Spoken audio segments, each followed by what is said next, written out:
Chapter 4. The memory was like a knife cutting into him, slicing deep into him with hate.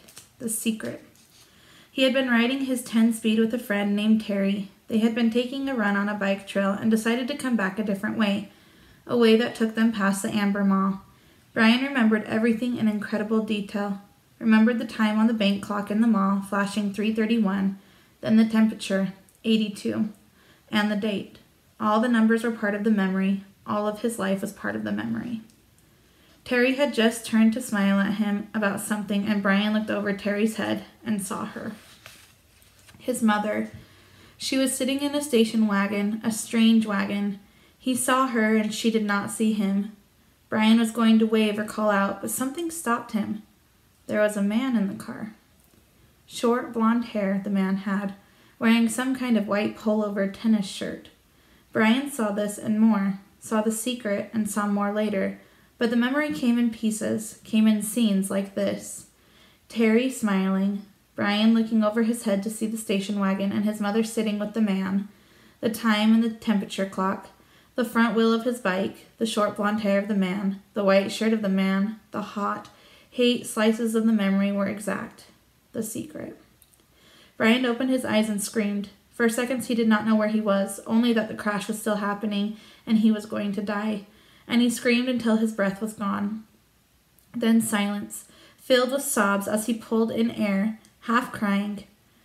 How could it be so quiet? Moments ago there was nothing but noise, crashing and tearing, screaming. Now quiet. Some birds were singing. How could birds be singing? His legs felt wet and he raised up on his hands and looked back down at them. They were in the lake. Strange. They went down into the water. He tried to move, but pain hammered into him and made his breath shorten into gasps, and he stopped, his legs still in the water. Pain. Memory. He turned again and sun came across the water, late sun, cut into his eyes and made him turn away. It was over then, the crash. He was alive. The crash is over and I am alive, he thought. Then his eyes closed and he lowered his head for minutes that seemed longer. Then he opened them again. It was evening and some of the sharp pain had abated. There were many dull aches and the crash came back to him fully. Into the trees and out onto the lake, the plane had crashed and sunk in the lake and he had somehow pulled free. He raised himself and crawled out of the water, grunting with the pain of movement.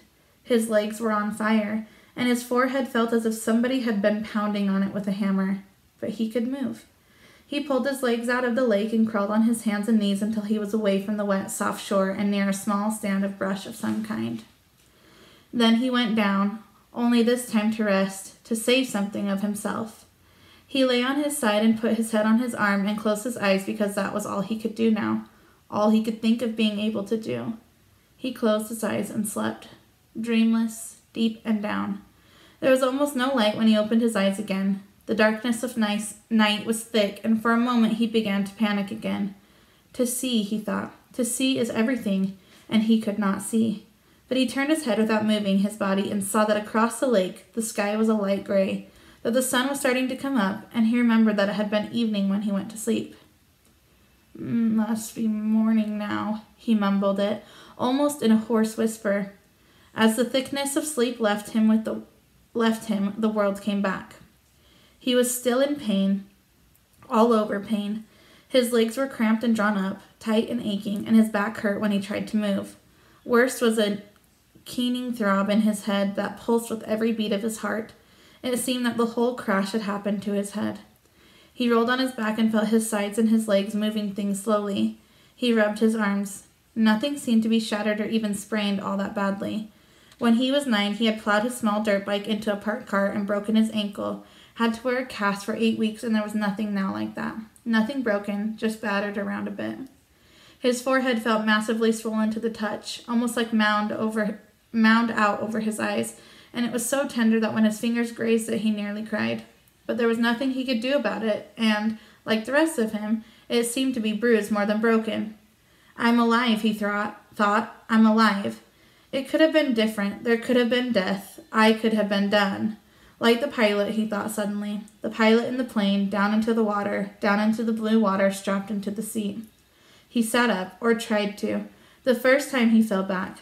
But on the second attempt, grunting with effort, he managed to come to a sitting position and scrunch sideways until his back was against a small tree, where he sat facing the lake, watching the sky get lighter and lighter with the coming dawn. His clothes were wet and clammy, and there was a faint chill. He pulled the torn remnants of his windbreaker pieces around his shoulders and tried to hold what heat his body could find. He could not think, could not make through patterns work right. Things seemed to go back and forth between reality and imagination, except that it was all reality.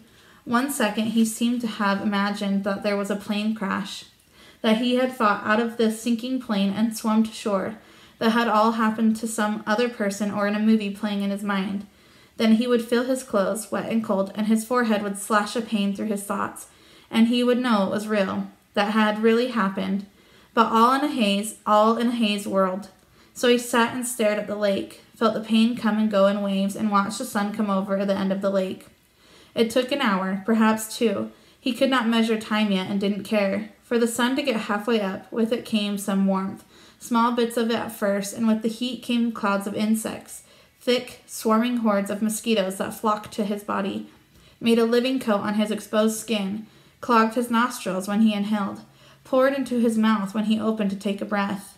It was not possibly believable, not this. He could come through the crash, but the insects were not possible. He coughed them up, spat them out, sneezed them out, closed his eyes and kept brushing his face, slapping and crushing them by the dozens, by the hundreds. But as soon as he cleared a place, as soon as he killed them, more came. Thick, whining, buzzing masses of them. Mosquitoes and some black flies he had never seen before, all biting, chewing, taking from him. In moments his eyes were swollen shut and his face puffy and round to match his battered forehead.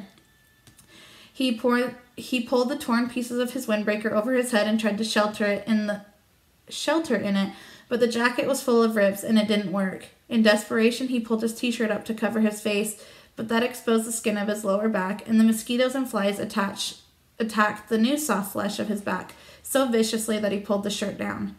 By the end, he sat with the windbreaker pulled up, brushed with his hands and took it, almost crying in frustration and agony.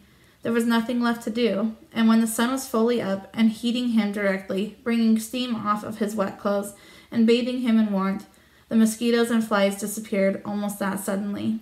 1 minute he was sitting in the middle of a swarm, the next they were gone and the sun was on him. Vampires, he thought. Apparently they didn't like the deep of the night, perhaps because it was too cool, and they couldn't take the direct sunlight. But in the gray time in the morning, when it began to get warm, and before the sun was full up and hot, he couldn't believe them. Never in all the reading in the